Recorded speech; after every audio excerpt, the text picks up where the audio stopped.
اعوذ باللہ السمیع العلیم من الشیطان الرجیم بسم اللہ الرحمن الرحیم قالت الاعراب آمنا قل لن تؤمنوا ولكن قولوا اسلمنا ولما يدخل الإيمان في قلوبكم وَإِن تُطِيعُوا اللَّهَ وَرَسُولَهُ لَا يَلِتْكُم مِّنْ أَعْمَالِكُمْ شَيْئًا إِنَّ اللَّهَ غَفُورٌ رَّحِيمٌ إِنَّمَا الْمُؤْمِنُونَ الَّذِينَ آمَنُوا بِاللَّهِ وَرَسُولِهِ ثُمَّ لَمْ يَرْتَابُوا وَجَاهَدُوا بِأَمْوَالِهِمْ وَأَنفُسِهِمْ فِي سَبِيلِ اللَّهِ أولئك هم الصادقون قل أتعلمون الله بدينكم والله يعلم ما في السماوات وما في الأرض والله بكل شيء عليم۔ حضرات محترم، ایک انسان کی زندگی کا سب سے قیمتی متاع اللہ کی نظر میں جو ہے وہ ہے ایمان، کیونکہ ہم بحیثیت انسان ہم نے کامیابی کے ناکامی کے معیار اپنے اپنے بنائے ہوئے ہیں، لیکن حقیقت یہ ہے کہ جو ہم نے سوچا ہے وہ غلط ہو سکتا ہے، جو اللہ نے سوچا وہ غلط نہیں ہو سکتا۔ تو اللہ کی نظروں میں کسی بھی انسان کے لیے اس کی زندگی کا سب سے قیمتی اثاثہ جو ہے وہ ایمان ہے۔ یہ ایمان ایک ایسی نعمت ہے، اگر کسی انسان کے پاس یہ نہیں ہے تو اس کے پاس کھربوں کی دولت ہے، وہ ساری دولت چیریٹی کر دے، اللہ خرچ کر دے، لوگوں کی فلاح کے لیے خرچ کر دے، تو اللہ کی نظر میں اس کی ایک ذرے برابر قیمت نہیں ہے۔ اگر ایک صاحب ایمان ہے تو اس کی کتنی قدر ہے، اس کا کتنا فائدہ ہے، یہ باتیں آپ کے سامنے عرض کرنی ہے۔ نبی کریم صلی اللہ علیہ وسلم کے زمانہ مبارک سے پہلے دو شخص تھے جن کا عرب کے اندر بہت بڑا نام تھا۔ ایک کا نام تھا عبداللہ بن جدعان اور ایک کا نام تھا حاتم طائی۔ یہ دونوں اپنے معاشرے کے اندر انتہائی خیر خواہ سمجھے جاتے تھے کہ یہ کبھی بھی کسی انسان کی مدد سے پیچھے نہیں ہٹتے تھے، ہمیشہ انسانی خیر خواہی کے لیے دن رات کام کرتے، نہ اپنی دولت نہ اپنا وقت، کوئی بھی کسی چیز کی پرواہ نہیں کرتے تھے۔ حاتم طائی کا بیٹا عدی بن حاتم جب مسلمان ہوا تو اس نے رسول اللہ صلی اللہ علیہ وسلم سے پوچھا این ابی، یا رسول اللہ میرا باپ کہاں ہے؟ آپ نے فرمایا فی النار، وہ جہنم میں ہے۔ وہ تو تڑپ گیا کہ میرا باپ اتنا خیر خواہ لوگوں کا، اتنی رفاہیت کے کام کرنے والا، اور آپ نے کیا فرما دیا؟ اس نے دوسری مرتبہ پھر پوچھا این ابی، یا رسول اللہ میرا باپ؟ آپ نے فرمایا فی النار۔ 3 دفعہ اس نے پوچھا، 3 دفعہ ہی یہی فرمایا کہ سبب جب پوچھا تو کہا اس کے پاس ایمان کی نعمت نہیں تھی۔ اس میں کوئی شک نہیں کہ اس نے بڑے رفاہ کے کام کیے، اس میں کوئی شک نہیں کہ انسانیت کی بھلائی کے لیے اس نے بہت کچھ کیا، لیکن جس چیز کی وجہ سے اللہ کی بارگاہ میں اعمال قبول ہوتے ہیں وہ نعمت نہیں تھی۔ اسی طرح ایک شخص تھا عبداللہ بن جدعان، اس کی زندگی کا ایک ہی مقصد تھا، جو لوگ حج کے لیے آتے تھے انہیں مکان مہیا کرتا، کھانا دیتا، انہیں پینے کے لیے ستو پلاتا، یعنی جہاں تک ممکن ہے آنے والے اللہ کے گھر کے مہمانوں کی جو ہے مہمان نوازی کرتا۔ ایک دن اسی طرح نیکیوں کا تذکرہ ہو رہا تھا، نیک لوگوں کا تذکرہ ہو رہا تھا، تو ایک شخص نے سوال کیا، یا رسول اللہ صلی اللہ علیہ وسلم، عبداللہ بن جدعان کے متعلق بتائیے وہ کہاں ہے؟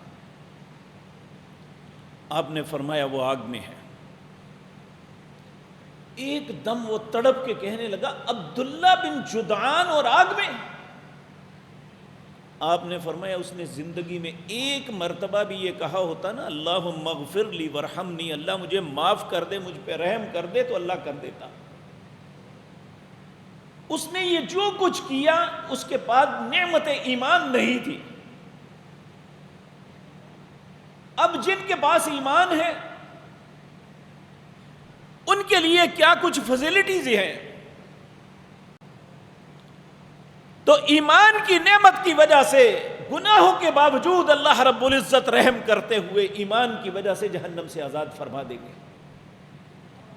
نبی کریم پھر دیکھیں گے امت کے بے شمار لوگ ابھی جہنم میں ہیں، پھر اللہ کے حضور حاضر ہو کے اس کی تعریف و توصیف کریں گے، پھر اللہ کے حضور سجدے میں گر کے اس کی بڑائی بیان کریں گے، پھر اللہ رب العزت دوسری دفعہ کہیں گے، ارفع راسک یا محمد صلی اللہ علیہ وسلم، اے میرے پیارے نبی سر اٹھائیے، بات کیجیے، آپ کی بات کو سنا جائے گا۔ تو نبی کریم پھر اپنی امت کے لیے التجا کریں گے، اللہ میری امت پر رحم فرما دیجئے، انہیں جہنم سے آزاد کر دیجئے۔ لیکن میرے عزیز بھائیوں، ایمان صرف زبان کے اقرار کا نام نہیں ہے۔ میں نے آغاز میں آپ کے سامنے سورۃ حجرات کی آیات پڑھی ہیں۔ مدینہ منورہ کے ارد گرد دیہاتوں کے کچھ لوگ آ کے انہوں نے کلمہ پڑھا، مسلمان ہو گئے اور نعرے لگانے شروع کر دے، ہم ایماندار جی، ہم صاحب ایمان ہیں۔ تو اللہ رب العزت نے اپنے حبیب کریم صلی اللہ علیہ وسلم پر آیتیں نازل فرما دی۔ قالت الاعراب آمنا، یہ اعراب کے لوگ کہہ رہے ہیں ہم ایماندار ہیں، انہیں کہہ دو قل لن تؤمنوا، ابھی تمہارے پاس ایمان نہیں ہے، ولیکن قولوا اسلمنا، ابھی تم اسلام میں داخل ہوئے ہو۔ ایمان کب آئے گا؟ ولما يدخل الایمان فی قلوبکم، جب تمہارے دل کے اندر ایمان داخل ہو جائے گا نا، صرف زبانی اقرار نہیں، یہ دل کے اندر۔ یہ کیوں کہا؟ وہ ان کے دل میں نفاق نہیں تھا، لیکن متردد تھے کہ دیکھیں پتہ نہیں اچھا ہوگا بھی یا نہیں ہوگا، ایسے کریں گے تو ہوگا یا نہیں ہوگا۔ جس طرح آج ہم میں سے بعض لوگ دین کے متعلق بہت زیادہ متردد ہیں، دل کے اندر شکوک و شبہات ہیں اپنے دین کے متعلق۔ تو اللہ رب العزت نے انہیں کہا تمہارا ایمان اس وقت مانا جائے گا ولما يدخل الایمان فی قلوبکم، جب ایمان تمہارے دل کے اندر داخل ہو جائے گا۔ اب سوال یہ پیدا ہوتا ہے کیسے داخل ہوگا؟ کہا اس وقت ایماندار سمجھا جائے گا ان تطیعوا اللہ ورسولہ لا یلتکم من اعمالکم شیئا، اللہ اور اس کے رسول کی حکموں کی تعمیل کے اندر تمہیں کوئی تردد نہیں ہوگا، پھر تمہیں ایماندار مانا جائے گا۔ آج کتنی باتیں ہیں میرے پیارے بھائیوں کہ ہم اپنے آپ کو صاحب ایمان کہتے ہیں، لیکن جب اللہ کا حکم آتا ہے تو ہم متردد ہیں، شک میں ہیں، مانے یا نہ مانے۔ یہ آج کے زمانے کی نہیں، پہلے زمانے کی باتیں ہیں۔ رسول اللہ کا حکم آتا ہے، ہم اپنے آباء و اجداد کے طریقوں کو دیکھتے ہیں، رسول اللہ کے طریقے کو نہیں۔ ہم اپنے معاشرے کی رسوم کو دیکھتے ہیں، رسول اللہ کے طریقے کو نہیں۔ ہم اپنے مولوی پیر اماموں کی بات کو ترجیح دیتے ہیں، رسول اللہ کی بات کو ترجیح نہیں دیتے۔ جب ایسی کیفیت ہو تو پھر ایمان کی بات نہیں کرنی چاہیے۔ کہا ایمان کی بات اس وقت ہوگی وَلَمَّا يَدْخُلِ الْإِيمَانُ فِي قُلُوبِكُمْ وَإِن تُطِيعُوا اللَّهَ وَرَسُولَهُ لَا يَلِتْكُم مِّنْ أَعْمَالِكُمْ شَيْئًا، پھر اللہ تمہارے اعمال میں سے کچھ بھی کم نہیں کرے گا جب تم اللہ اور اس کے رسول کی اطاعت کو اپنی زندگی کا ماٹو بنا لو گے تو اللہ رب العزت ہمیں بھی ایسا ایماندار بننے کی توفیق عطا فرمائے۔ وگرنہ کہنے والا ہے یا آپ سننے والے، یقین مانیے ہم ایک ایسے وقت سے گزر رہے ہیں جب ہمیں ہر معاملے میں متردد، ہمیں تشکیک کا شکار کیا جا رہا ہے، شیطان بھی کر رہا ہے، اور ایسے معاشرے کے اندر افراد موجود ہیں جو ہمارے دین کے معاملے میں شک میں مبتلا کرتے ہیں۔ سورۃ یونس کے آخر میں اللہ فرماتے ہیں وَإِن كُنتُمْ فِي رَيْبٍ مِّمَّا نَزَّلْنَا عَلَىٰ عَبْدِنَا، اگر تمہیں شک ہے جو میں نے نازل کیا اپنے بندے پر، اسی طرح ان کنتم فی شک من دینی، اگر تم میرے دین کے معاملے میں کسی شک میں مبتلا ہو، فلا اعبد الذین تعبدون من دون اللہ، پھر میں اس کی قطعاً بات نہیں مانوں گا اللہ کے علاوہ جن کی تم باتیں مان رہے ہو۔ یہ اللہ نے اپنے حبیب کریم صلی اللہ علیہ وسلم کو فرمایا۔ سورۃ یونس ہے، اپنے گھروں میں اٹھا کے دیکھنا، اس کا آخری رکوع ہے۔ قل ان کنتم فی شک من دینی فلا اعبد الذین تعبدون من دون اللہ ولکن اعبد اللہ، میں صرف اس اللہ کی عبادت کرتا ہوں جس نے مجھے پیدا کیا ہے۔ تو میرے عزیز بھائیوں، پھر اللہ رب العزت فرماتے ہیں انما المؤمنون الذین آمنوا باللہ ورسولہ، ایماندار تو وہ کہلانے کے حقدار ہیں جو اللہ اور اس کے رسول کی کسی بات پہ متردد نہیں ہوتے، اس کی بات کو مانتے ہیں، اپنے اوپر اپلائی کرتے ہیں۔ ثم لم یرتابوا، پھر اس معاملے میں کسی شک میں مبتلا نہیں ہوتے۔ پھر اللہ فرماتے ہیں وَجَاهِدُوا بِأَمْوَالِهِمْ وَأَنفُسِهِمْ، نہ اپنے مال نہ اپنی جان کی پرواہ نہیں کرتے، اللہ کے حکم کی اطاعت کرتے ہیں۔ اولئک ھم الصادقون، حقیقتاً یہ سچے مومن ہیں۔ اللہ ہمیں بھی ایسا بننے کی توفیق عطا فرما دے۔ اور یقین جانیے ہم میں سے ہر انسان اپنی طرف سے بڑا مومن بننے کی، اچھا بننے کی کوشش کرتا ہے۔ اللہ اس بات پہ کہتے ہیں قل اتعلمون اللہ بدینکم، اللہ کو اپنے دین کی خبر دیتے ہو کہ ہم بڑے دیندار ہیں۔ واللہ یعلم ما فی السماوات وما فی الارض، زمین و آسمان کی ہر چیز کو اللہ کے زیادہ کوئی نہیں جان سکتا۔ واللہ بکل شیء علیم، اللہ ہر چیز کو جانتا ہے۔ تو میرے عزیز بھائیوں، ایمان کے متعلق ائمہ محدثین و مفسرین نے 3 شرطیں لگائی ہیں، اگر ان 3 شرائط کو پورا کرے تو انسان ایمان میں داخل ہو سکتا ہے۔ سب سے پہلی اقرار باللسان، زبان سے اقرار کرے۔ نمبر 2 وتصدیق بالقلب،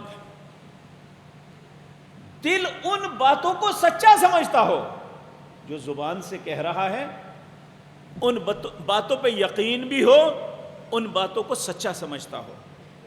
اگر زبان سے کہہ دیا لا الہ الا اللہ، اللہ تیرے علاوہ کوئی الہ نہیں، تو سجدہ ریز کسی قبر کے سامنے ہو رہا ہے تو کیسا کلمہ یہ؟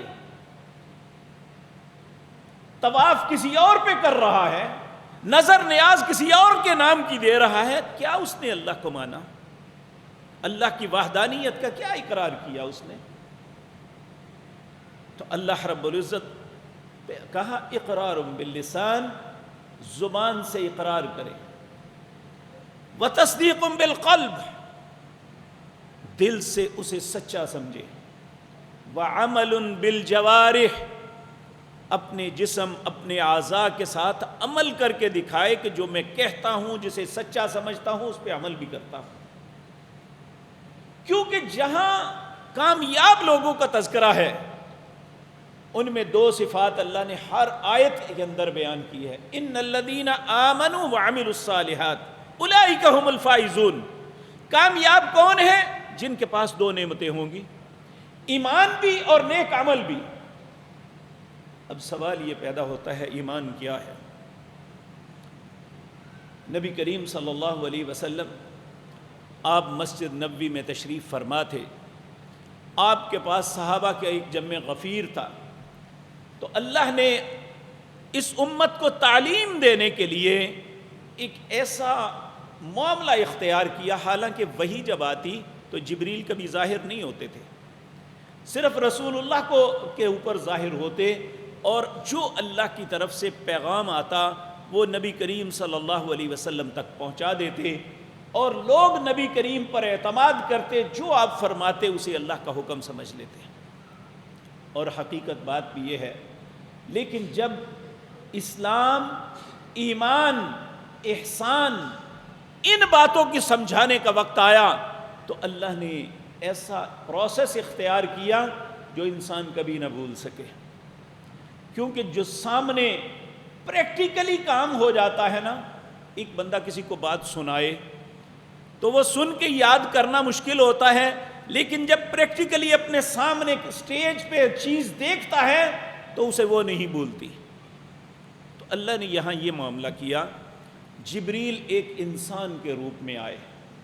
سیدنا عمر رضی اللہ تعالیٰ عنہ اس حدیث کے راوی ہیں، کہتے ہیں ہم بیٹھے ہوئے تھے تو ایک خوبصورت نوجوان جس کے سیاہ کالے بال تھے اور سفید لباس تھا، مسجد کے اندر داخل ہوا۔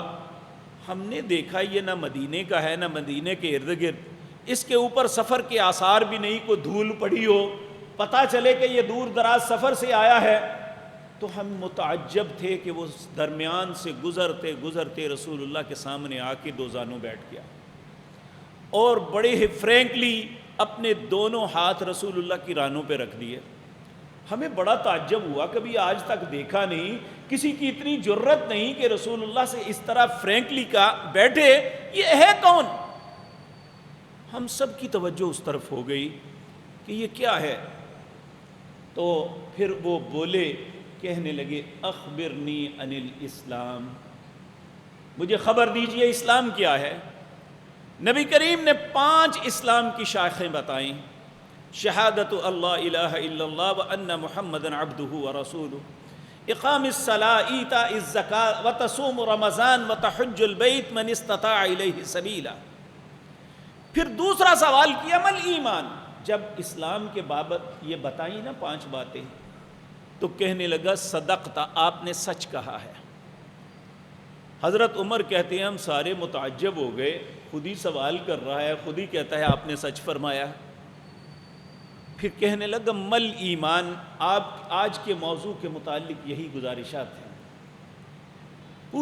پوچھنے لگا مل ایمان، ایمان کیا ہے؟ تو رسول اللہ نے اس کی 6 شاخوں کا تذکرہ، 6 باتوں کا تذکرہ کیا۔ جب تک ان 6 چیزوں پہ ایمان نہ ہو انسان اپنے آپ کو مومن نہیں کہہ سکتا۔ وہ 6 چیزیں کیا ہیں؟ جب اس نے سوال کیا مل ایمان، ایمان کیا ہے، تو رسول اللہ صلی اللہ علیہ وسلم نے جواب مرحمت فرمایا، یہ صحیح مسلم کے اندر طویل حدیث ہے۔ آپ نے فرمایا ان تؤمن باللہ، کہ تم اللہ پہ ایمان لاؤ۔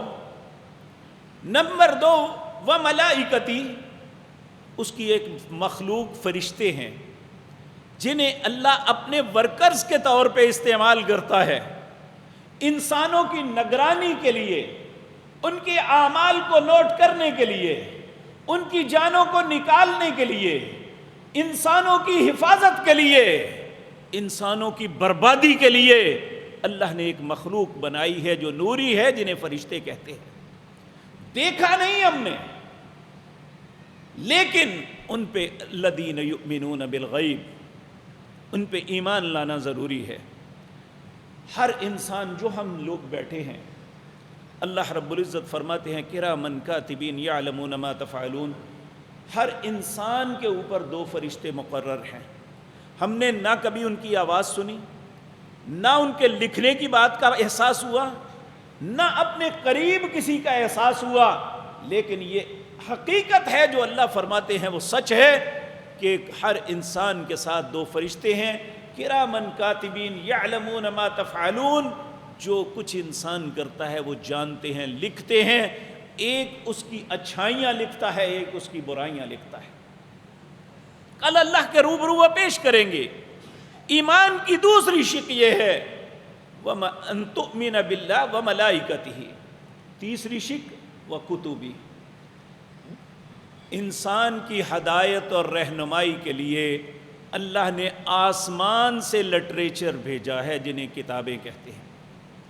یہ اللہ کی کلام ہے جو سیدنا آدم علیہ السلام سے لے کر جناب محمد الرسول اللہ تک نازل ہوتی رہی۔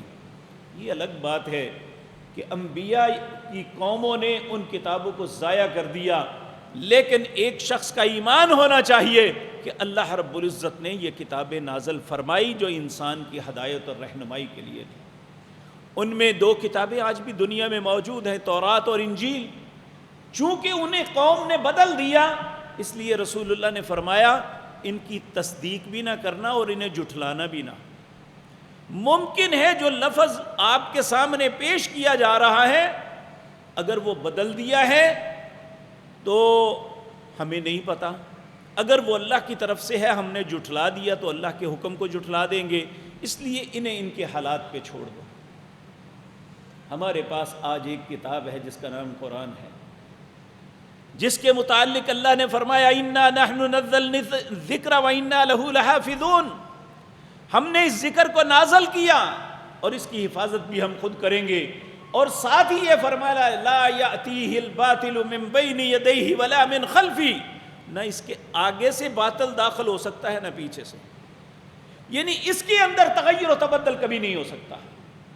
جن کلمات کے ساتھ یہ کتاب اللہ نے محمد الرسول اللہ پہ نازل فرمائی تھی آج بھی اسی حالت میں ہمارے پاس موجود ہے۔ اس کی پریکٹیکلی مثال میں عرض کر دوں کہ حضرت عثمان رضی اللہ تعالیٰ عنہ نے حضرت زید بن ثابت انصاری سے قرآن لکھوائے تھے۔ ان میں 3 قرآن آج بھی دنیا میں موجود ہیں۔ ایک استنبول کے اندر توپ کاپی سرائے ان کا میوزیم ہے، اس کے اندر وہ قرآن ہے جو سیدنا عثمان خود پڑھتے تھے۔ اس کے پہلے پارے کے آخری صفحے پہ خون کے دھبے ہیں، اور ترکوں کا یہ دعویٰ ہے کہ یہ وہی خون ہے جو سیدنا عثمان کو شہادت کے وقت ان کے جسم سے نکلا تھا۔ اور ایک قرآن تاشقند میں پڑا ہوا ہے جو تیمور لنگ جو ہے ایک تاتاری جرنیل اس نے شام سے لایا تھا، اور وہ آج تاشقند میں ہے، جس کی کاپی لاہور جناح اسٹیڈیم کے جناح گارڈن کے اندر قرآن محل کے اندر بھی پڑی ہوئی ہے۔ اس وقت کے صدر برزنیف نے جب معاہدہ تاشقند ہوا تھا تو اس وقت یہ کاپی صدر ایوب کو عطا کی گئی تھی جو آج بھی وہاں پڑی ہوئی ہے، وہ قرآن۔ اور ایک قرآن انڈیا آفس لائبریری میں ہے جس میں مغل حکمرانوں کی بعض کی موریں ہیں کہ یہ وہ پاکیزہ اور مقدس کتاب ہے جو سیدنا عثمان نے زید بن ثابت سے لکھوائی تھی۔ اور تینوں قرآن جو ہے یہ جھلی بکرے کے پیٹ کے اندر جو چربی کی جھلی ہے اسے پروسیس کر کے اس پہ لکھا گیا تھا، کیونکہ اس وقت ابھی کاغذ ایجاد نہیں ہوا تھا۔ تو تینوں قرآن کا رسم الخط بھی ایک ہے اور ان کا میٹیریل بھی ایک ہے۔ تو آج جو قرآن آپ کے اس گجرانوالہ کی کسی مسجد میں یا آپ کے خوبصورت گھروں کے اندر موجود ہے، اس قرآن کے ساتھ موازنہ کر لے ایک لفظ کا فرق نہیں ہے۔ تو پھر ہمیں یقین کرنا پڑے گا کہ وَكُتُبِهِ، یہ کتاب اللہ کی طرف سے ہے، اس پہ ایمان ہونا چاہیے۔ کتنے لوگ ہیں جو الحاد کا شکار ہو کے اپنے ایمان کو برباد کر کے یہ بات کہتے ہیں کہ یہ وہ کتاب نہیں ہے جو اللہ نے محمد الرسول اللہ پہ نازل کی تھی، نعوذ باللہ من ذالک۔ ہمارے ایمان کا تقاضا یہ ہے جس طرح اللہ کو ماننا ضروری ہے، اس کے فرشتوں کو ماننا ضروری ہے، اس کی کتابوں کو برحق ماننا بھی ضروری ہے۔ اسی طرح ورسلی، یہ صرف امت محمد الرسول اللہ صلی اللہ علیہ وسلم، یہ اس کو اللہ نے فضیلت دی کہ ہم آدم علیہ السلام سے لے کر اپنے نبی جناب محمد الرسول اللہ صلی اللہ علیہ وسلم تک کسی نبی سے بغض نہیں رکھتے، وگرنہ ہر امت کسی نبی کی موافقت، کسی کی مخالفت میں ساری زندگی گزارتے رہے۔ لیکن الحمدللہ ہم جس طرح اپنے پیارے نبی کے ساتھ محبت کرتے ہیں، جس طرح آپ کی عزت و احترام کرتے ہیں، ہم اسی طرح سیدنا عیسیٰ علیہ السلام کو بھی اللہ کا نبی مانتے ہیں، سیدنا موسیٰ علیہ السلام کو، سیدنا اسحاق و یعقوب کو، سیدنا اسماعیل و ابراہیم کو، سیدنا ادریس اور نوح کو، سیدنا آدم علیہ السلام سے لے کر الی طول 1,24,000 لوگ جو انسانوں کی ہدایت اور رہنمائی کے لیے آئے تھے۔ ہمارے ایمان کا تقاضا یہ ہے کہ ہم ان سب پہ ایمان لائیں، لیکن ایک بات ذہن میں رکھیں، شریعت صرف آج ہمارے لیے جس پہ عمل کرنا ہم پہ فرض ہے وہ صرف محمد الرسول اللہ کی ہے۔ اللہ رب العزت نے یہ واضح طور پہ فرما دیا، پہلے انبیاء کو نبوت دینے سے پہلے ان سے وعدہ لیا، وَإِذْ أَخَذَ اللَّهُ مِيثَاقَ النَّبِيِّينَ لَمَا آتَيْتُكُم مِّن كِتَابٍ وَحِكْمَةٍ ثُمَّ جَاءَكُمْ رَسُولٌ مُصَدِّقٌ لِّمَا مَعَكُمْ لَتُؤْمِنُنَّ بِهِ وَلَتَنصُرُنَّهُ قَالَ أَأَقْرَرْتُمْ وَأَخَذْتُمْ عَلَىٰ ذَلِكُمْ إِصْرِي قَالُوا أَقْرَرْنَا قَالَ فَاشْهَدُوا وَأَنَا مَعَكُمْ مِنَ الشَّاهِدِينَ۔ اللہ نے انبیاء کی ارواح کو اپنے پاس جمع کیا اور ان سے ایگریمنٹ کیا، ایک معاہدہ لکھوایا، ایک معاہدہ کیا۔ وَإِذْ أَخَذَ اللَّهُ مِيثَاقَ النَّبِيِّينَ، سب نبیوں سے کہا میرے ساتھ ایگریمنٹ کرو، کیا؟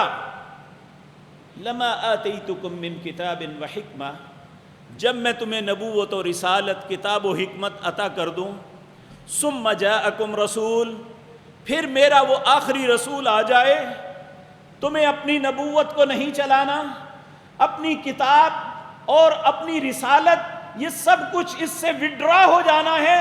ثم جاءکم رسول مصدق لما معکم لتؤمنن به ولتنصرن، اے نبیوں ان پہ ایمان بھی لانا ہے اور ان کی مدد بھی کرنی ہے۔ اگر ان نبیوں کو اپنی نبوت چلانے کی اجازت نہیں ہے تو آج کسی کو اپنی مولوی پیری یا امامت چلانے کی اجازت مل گئی ہے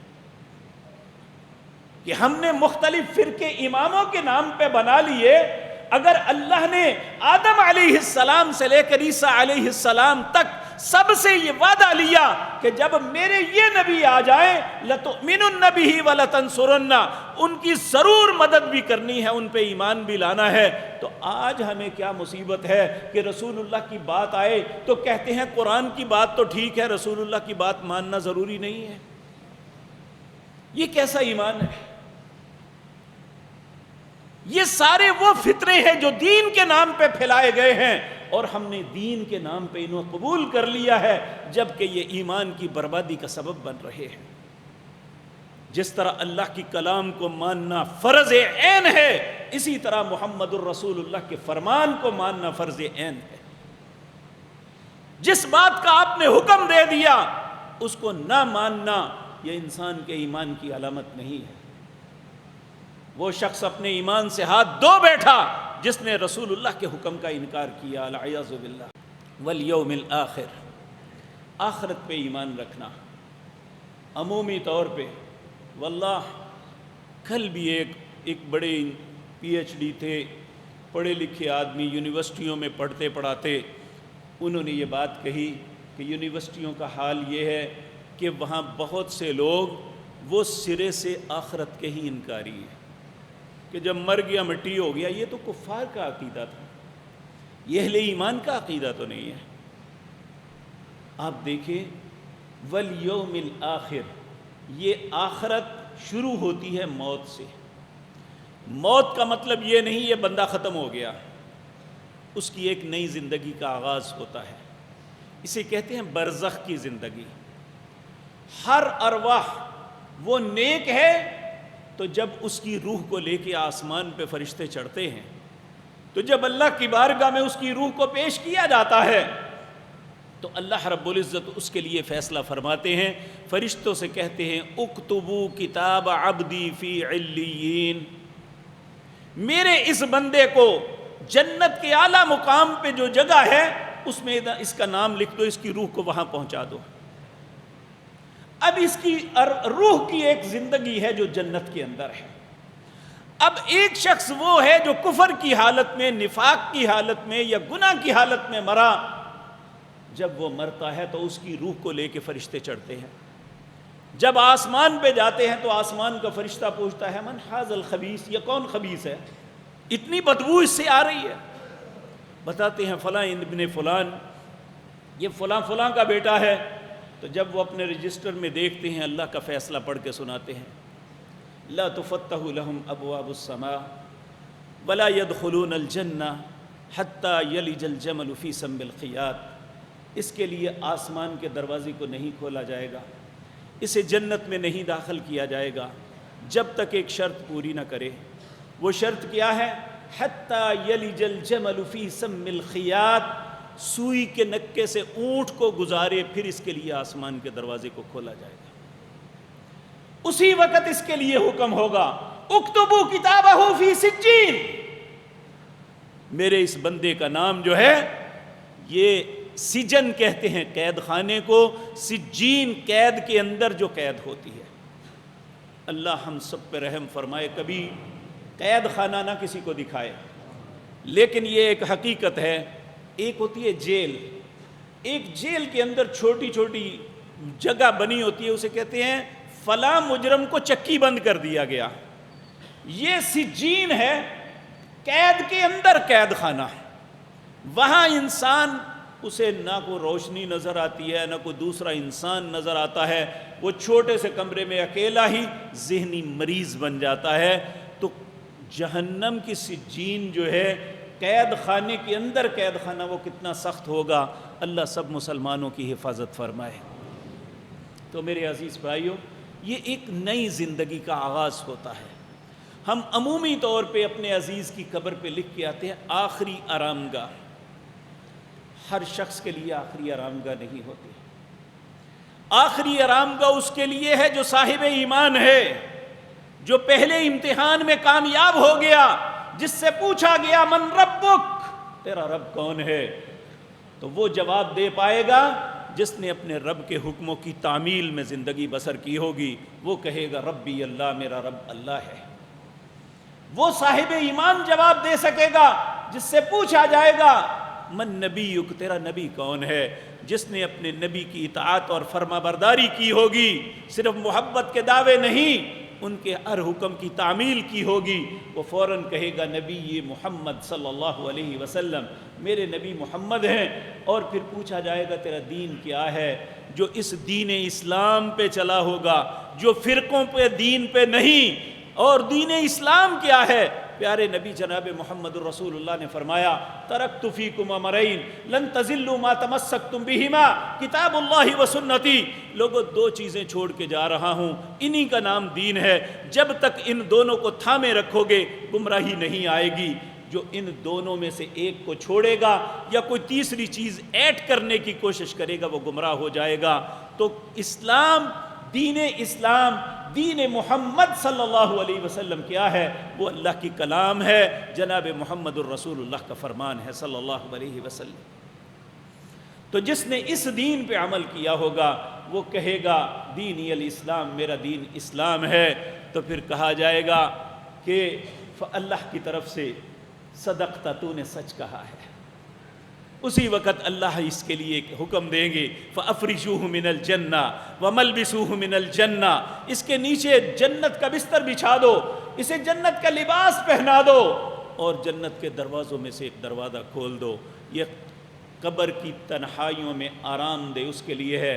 پھر اس کی قبر کے اندر ایک بہت ہی خوبصورت نوجوان داخل ہوگا، آتے ہی اسے مبارکباد دے گا۔ وہ کہے گا اے انسان، تو اتنا خوبصورت کون ہے تو؟ وہ کہے گا میں تیرا عمل ہوں جو تو زندگی میں کرتا رہا، اللہ نے مجھے شکل عطا فرمائی، اگر قیامت تک قبر کی تنہائیوں میں میں تیرا ساتھ دیتا رہوں گا۔ والیوم الآخر، یہ ان آخرت کی ان باتوں پہ ایمان رکھنا جبکہ ہم نے دیکھا نہیں ہے۔ تو اگر وہ خدا نخواستہ انسان برا ہے، وہ بے توبہ مرا ہے، وہ کفر کی حالت میں مرا، نفاق کی حالت میں مرا، یا فاسق و فاجر مرا، تو اسے کیا کہا جائے گا؟ اسے پوچھا جائے گا من ربک، تیرا رب کون ہے؟ وہ بے شک دنیا میں اس نے پی ایچ ڈیاں کی ہوگی، وہ کہے گا ہاں لا ادری، میں نہیں جانتا میرا رب کون ہے، کیونکہ اس نے دنیا میں رب کو نہیں پہچانا، تو اب کہاں سے پہچانے گا؟ جب پوچھا جائے گا من نبی کا، تیرا نبی کون ہے، پھر کہے گا ہاں لا ادری، میں نہیں جانتا میرا نبی کون ہے، میں نہیں جانتا میرا دین کون ہے. تو اللہ فرمائیں گے کذبتا، جھوٹ بولتا ہے تو دنیا میں بحثیں کرتا تھا اس پہ. پھر اس کے لیے حکم ہوگا فَأَفْرِشُوهُ مِنَ النَّارِ وَمَلْبِسُوهُ مِنَ النَّارِ، اس کے نیچے آگ کا بستر بچھا دو، اسے آگ کا لباس پہنا دو، اس کی قبر میں جہنم کے دروازوں میں سے ایک دروازہ کھول دو. اللہ ہم سب پہ رحم فرمائے. تو میرے عزیز بھائیو، یہ آخرت کی زندگی ہے، یہ شروع ہو چکی ایک نئی زندگی کا جسے برزخ کہتے ہیں، والیوم الآخر. پھر ایک وقت آئے گا کہ اللہ رب العزت ان سب انسانوں کو قبروں سے اٹھائے گا. یوم ینفخ فی الصور، جب سور پھونکا جائے گا، فتأتون افواجا، انسان فوج کی فوج چل کے اللہ کی بارگاہ میں پیش ہوں گے. پھر اللہ وہاں ایک ترازو لگائے گا جس میں ہمارے اعمال تولیں گے. فَأَمَّا مَنْ ثَقُلَتْ مَوَازِينُهُ فَهُوَ فِي عِيشَةٍ رَاضِيَةٍ، جس کے نیک اعمال زیادہ ہو گئے وہ ہمیشہ کی عیش میں چلا جائے گا اور اللہ اسے راضی کر دے گا. اللہ ہمیں ایسا نصیب والا بنا دے. وَأَمَّا مَنْ خَفَّتْ مَوَازِينُهُ، اور جس کا نامہ اعمال ہلکا ہو گیا، برائیاں بڑھ گئی، نیکیاں کم ہو گئی. وَأَمَّا مَنْ خَفَّتْ مَوَازِينُهُ فَأُمُّهُ حَاوِيَةٌ وَمَا أَدْرَاكَ مَا هِيَ نَارٌ حَامِيَةٌ، وہ اپنی ماں حاویہ کے اندر چلے جائے گا. تجھے کیا احساس کہ حاویہ کیا ہے؟ وہ اللہ کی جلائی ہوئی آگ ہے. اللہ ہم سب کی حفاظت فرمائے. تو ایمان کی پانچویں بات یہ ہے والیوم الآخر، آخرت کی ان ساری باتوں پہ ایمان رکھنا. جب ہمارا ایمان ان باتوں پہ ہوگا کہ ایک دن میرا مواخذہ ہوگا، مجھے اپنی زندگی کے معاملات کا اللہ کے حضور جواب دینا ہے. پھر آج جو میں کچھ کر رہے ہیں، میں یا آپ، جو ایک انسان دوسرے انسان کو قتل کر رہا ہے، ایک انسان دوسرے انسان کو دھوکہ دے رہا ہے، ایک انسان دوسرے انسان کے لیے ملاوٹ کر رہا ہے، ایک انسان دوسرے انسان کے ساتھ ظلم کر رہا ہے، یہ کبھی نہ کرے اگر ہمارا ایمان پختہ ہو کہ ایک دن ہمیں اللہ کی بارگاہ میں جا کے اپنے اعمال کا جواب دینا ہے. اور چھٹی بات بالقدر وتؤمن بالقدر خیرہ وشرہ، ہماری زندگی میں جتنی خیر آتی ہے یا خدا نخواستہ تکلیف آتی ہے، یہ اللہ کی اجازت سے ہوتی ہے. اور جب اللہ کے حکم سے سب کچھ ہے. نبی کریم صلی اللہ علیہ وسلم، آپ کے ساتھ کوئی ایسا معاملہ پیش آتا جو انسان کے لیے ناگوار ہے، تو نبی کریم صلی اللہ علیہ وسلم اس وقت کہتے قدر اللہ وما شاء فعل، یہ اللہ کا لکھا ہوا تھا، جو اس نے چاہا وہ کر دیا، میں اس کی رضا پہ راضی ہوں. اگر کوئی انسان کو موت آ جاتی ہے، انسان کو تکلیف آ جاتی ہے، بیماری آ جاتی ہے، تو یاد رکھیں ایک مومن کے لیے اس کی آزمائش بری چیز نہیں ہے، بلکہ اس کے لیے اس کی گناہوں کی پاکیزگی کا سبب بنتی ہے. کافر کے لیے عذاب ہے کیونکہ اس کو اس کی بیماری کا کوئی اجر نہیں، لیکن ایک مومن، ایک مسلم، ایک صاحب ایمان شخص کی بیماری، تکلیف، اذیت، حتیٰ کہ نبی کریم نے فرمایا ایک مومن کا معاملہ اتنا عجیب ہے کہ اس کے ہاتھ میں ایک سوئی پکڑی ہوئی تھی، وہ کام کر رہا تھا، اس سے وہ سوئی گر گئی. اب وہ اسے ڈھونڈتے ہوئے چند لمحے اس کو ذہنی کوفت ہوئی. کہا یہ جو اسے ڈھونڈنے پہ ذہنی کوفت ہوئی تھی نا، اللہ اس مومن کو اس کا بھی اجر عطا فرمائیں گے. یعنی ایمان کا اتنا فائدہ ہے ہمیں، تو اللہ رب العزت ہم سب کو اپنے ایمان کی حفاظت کرنے کی توفیق عطا فرمائے.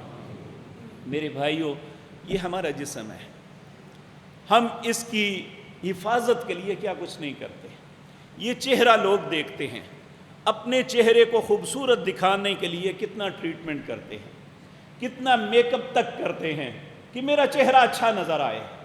لیکن یہ بات یاد رکھیں، اللہ رب العزت نے اپنے حبیب کریم کی زبان سے بتایا ان اللہ لا ينظر الى صورکم، اللہ تمہارے چہروں کو نہیں دیکھتا. ایک حدیث میں آتا ہے ان اللہ لا ينظر الى اجسادکم، اس جسم کی، اس جان کی صحت اور عافیت کے لیے ہمیں کروڑوں روپے خرچ کرنا پڑ جائے، ہم اپنی استطاعت سے بڑھ کے کر دیتے ہیں کہ ہمارا جسم تندرست رہے۔ ان اللہ لا ينظر الى اجسادکم، اللہ تمہارے جسموں کو بھی نہیں دیکھتا۔ پھر ہماری زندگی کی تگ و دو، محنت، کوشش مال کو زیادہ کرنے میں رہتی ہے۔ تو نبی کریم نے فرمایا ان اللہ لا ينظر الى اموالکم، اللہ ان تینوں چیزوں کو نہیں دیکھتا جو ہماری زندگی کا سب سے زیادہ اہم مطمع نظر ہے۔ اب سوال یہ پیدا ہوتا ہے اللہ دیکھتا کیا ہے؟ وَلَكِنْ يَنْظُرُ إِلَىٰ قُلُوبِكُمْ، اللہ میرے اور آپ کے دل کو دیکھتا ہے کہ اس میں ایمان ہے کہ نہیں۔ وَلَكِنْ يَنْظُرُ إِلَىٰ قُلُوبِكُمْ، اور اس کے بعد اللہ دیکھتا ہے وَأَعْمَالِكُمْ، انسان کا عمل کیا ہے، وہ کر کیا رہا ہے۔ تو جب اللہ ہمارے دل اور ایمان کو دیکھتا ہے، ہمارے اعمال کو دیکھتا ہے، تو ہمیں اپنے دل اور اپنے اعمال کی طرف توجہ کرنی چاہیے کہ کہیں اللہ ان کو دیکھ کے ناراض نہ ہو جائے۔ کہ انسان اپنے چہرے کو کالک لگا کے باہر نہیں نکلتا کہ لوگ کیا کہیں گے کہ اس کے چہرے پہ کالک لگی ہوئی ہے۔ ہم اپنے لباس کو آلودہ لے کے باہر نہیں نکلتے، کہتے میں لباس تبدیل کر لوں۔ اگر جسم سے بدبو آ رہی ہے تو کہتے ہیں میں نہا کے آتا ہوں جی، مجھے اپنے آپ سے اسمیل آ رہی ہے۔ تو میرے بھائیوں، دل کے متعلق کبھی نہیں سوچا کہ یہ سیاہ ہے یا وائٹ ہے، یہ اللہ کا پسندیدہ ہے یا ناپسندیدہ ہے۔ اللہ رب العزت ان باتوں کی طرف توجہ کرنے کی توفیق عطا فرمائے۔ تو نبی مکرم صلی اللہ علیہ وسلم نے ان 5 چیزوں کے متعلق ہمیں 6 چیزوں کے متعلق فرمایا کہ اپنے ایمان کو چیک کرنا ہے تو ان چیزوں کو دیکھو۔ تو میرے عزیز بھائیوں، تقدیر کے متعلق ہم بہت زیادہ خصوصاً یہ شک کا شکار رہتے ہیں۔ بعض لوگ کہتے ہیں اگر اللہ نے لکھ دیا ہے تو ہمارا کیا قصور؟ اللہ نے جو لکھا ہے نا، یہ بات یاد رکھیں، اللہ نے جو لکھا ہے اپنے علم کی بنیاد پہ لکھا ہے، یہ ایسا کرے گا، اسے پتا ہے۔ مجھے نہیں پتا کہ میں نے کل کیا کرنا ہے، لیکن اللہ کو پتا ہے کہ میں اپنی زندگی کے اتنے سالوں کے بعد کیا کروں گا، اسے پتا ہے، اس نے وہ لکھ دیا ہے۔ یہ نہیں کہ اللہ نے ہمارے لیے لکھ دیا، ہم مجبور ہیں وہ کرنے پہ۔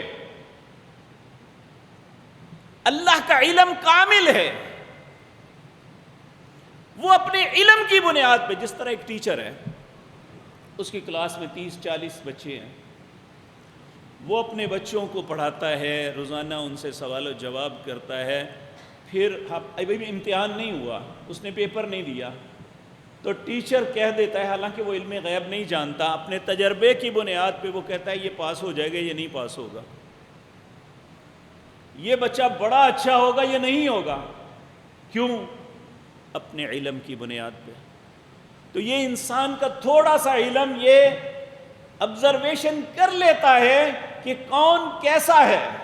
ہماری یہ مختلف ایجنسیاں ہیں، جب ان کے سامنے بندہ گزرے نا، اللہ نے ایسا فہم دیا ہوتا ہے، دیکھ کے کہہ دیتے ہیں یہ بندہ کس کردار کا ہے۔ میں کئی لوگوں کو ایسا دیکھا، کئی یہ تھانے دار ہیں، تفتیش کرتے ہیں، یہ آنکھیں میٹ لے تو الگ بات ہے، وگرنہ کسی بھی کیس کے متعلق انہیں فوراً پتہ چل جاتا ہے کہ اس کی اصل طے میں کون ہے، مجرم کون ہے، اور جس پہ الزام لگایا گیا ہے وہ کون ہے، کون جھوٹ بول رہا ہے، کون سچ بول رہا ہے۔ تو اگر ایک انسان اپنے علم کی بنیاد، اپنے کیفے کی بنیاد پہ یہ کر سکتا ہے تو اللہ کا تو علم کامل ہے۔ اس نے جب مخلوق کو پیدا بھی نہیں کیا تھا، 50,000 سال پہلے اپنی مخلوق کے متعلق لکھ دیا تھا کہ کون کیا کرے گا۔ یہ تقدیر ہے، لیکن یاد رکھیں تقدیر کو بدلا بھی جا سکتا ہے۔ نبی کریم صلی اللہ علیہ وسلم کا ارشاد ہے لا يرد القضاء الا الدعاء، اللہ کی تقدیر کو اگر کوئی چیز بدل سکتی ہے تو وہ دعا ہے۔ انسان جب اللہ کے سامنے گڑ گڑا کے التجا کرتا ہے نا، وَقِنَا شَرَّ مَا قَضَيْتَ، اے اللہ مجھے اپنے برے فیصلے سے بچا لینا۔ ہم روزانہ پڑھتے ہیں نا، جب وتر پڑھتے ہیں تو دعائے قنوت پڑھتے ہیں، تو کیا کہتے ہیں؟ وقنا شر ما قضیت. اسی طرح اللہ سے پناہ طلب کرتے ہوئے اللہم انا نعوذ بک من جہد البلاء ودرک الشقاء وسوء القضاء، برے فیصلے سے مجھے بچانا. جب انسان درد دل سے اللہ سے التجا کرتا ہے اللہ فیصلے بدل دیا کرتا ہے. تو میرے عزیز بھائیو، ان 6 چیزوں پہ ایمان لانے کا، ان 6 چیزوں کو پر یقین کرنے کا نام ایمان ہے. ہم اب اپنے آپ کو دیکھیں. اللہ رب العزت اس ایمان کے متعلق ہمیں مخاطب کر کے کہتے ہیں، یہ سورۃ النساء ہے، اس کی آیت نمبر 136 ہے. یا ایھا الذین آمنو، اے لوگو جو ایمان کے دعوے دار ہو، آمینو، صحیح ایماندار بن جاؤ. صحیح ایماندار کیسے بنتے ہیں؟ کہ جو 6 اس کے بنیادی تقاضے ہیں انہیں پورا کرو. آمینو باللہ ورسلہ والکتاب الذی نزل علی رسولہ والکتاب الذی انزل من قبل. پھر فرمایا ومن یکفر باللہ، جو اللہ کے کسی حکم کا انکار کرے گا وہ اپنے ایمان پہ دغور کر لے. وملائکتی، فرشتوں میں سے کسی کا انکار کرے گا وہ بھی اپنے ایمان پہ غور کر لے. وکتبہ، اس کی کتابوں میں سے کسی کا انکار کرے گا وہ بھی اپنے ایمان پہ غور کر لے. ورسلہ، اور اس کے رسولوں میں سے کسی کی تعظیم نہیں کرے گا وہ بھی اپنے ایمان پہ غور کر لے. جو آخرت کو نہیں مانے گا وہ بھی اپنے ایمان پہ غور کر لے. اور جو انکار کرے گا فقد ضل ضلالا بعیدا، وہ بہت دور کی گمراہی میں پڑ گیا. میرے عزیز بھائیو، اللہ رب العزت نے سورۃ انفال کے اندر فرمایا یہ ایک ترازو ہے، آپ بھی اپنے ہاتھ میں پکڑ لیں، میں بھی اپنے ہاتھ میں پکڑ لوں، اور یہ وہ تھرمامیٹر ہے جس سے ہم اپنے ایمان کو چیک کر سکتے ہیں. وہ کیا ہے؟ سورۃ انفال ہے، 9واں پارہ ہے. اللہ اکبر، 9واں پارہ ہے، اس کی آیت نمبر 2-3. اللہ رب العزت فرماتے ہیں انما المؤمنون، مومن کون لوگ ہیں؟ سب سے پہلی بات وہ اپنے آپ میں یہ دیکھیں، اذا ذکر اللہ وجلت قلوبہم، جب اللہ کی طرف سے کوئی نصیحت آتی ہے ان کے دل ڈر جاتے ہیں، اس کے ماننے کے لیے اپنے آپ کو آمادہ کرتے ہیں. اذا ذکر اللہ وجلت قلوبہم. دوسری بات وَإِذَا تُلِيَتْ عَلَيْهِمْ آيَاتُهُ زَادَتْهُمْ ایمانا. دوسری بات، پہلی بات کیا تھی؟ کہ جب اللہ کی طرف سے نصیحت آتی ہے ان کے دل ڈر جاتے ہیں.